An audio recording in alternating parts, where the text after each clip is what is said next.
যে সম্পর্কে কোনো ভবিষ্যৎ নেই, কষ্ট হলেও সেখান থেকে সরে আসা উচিত। এতে ক্ষণিকের জন্য কষ্ট হলেও অন্তত পুরো জীবন আফসোস করে কাটানো লাগবে না। তুমি ভালো খুঁজতে গিয়ে আমার ভালোবাসাটাই হারাই ফেলছো।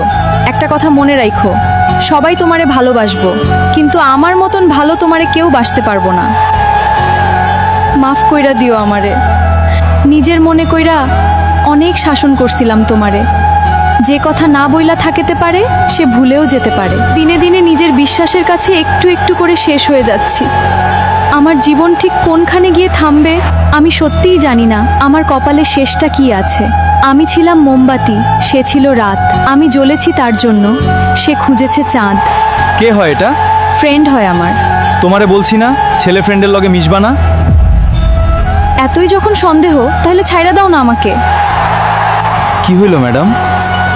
আরে ভালোবাসাটা কি মানুষের এতই সম্ভব করে?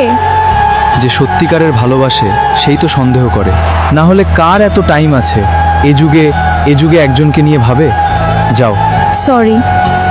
ওই মেয়ে, ওই মন্দিরে গেলে লেখা থাকে মঙ্গল মিলে, ওই মসজিদে গেলে লেখা থাকে জান্নাত মিলে, ওই ওষুধের দোকানে গেলে লেখা থাকে ওষুধ। আরে কইতে পারোস কই গেলে আমার জান্নাত রে পাইবো?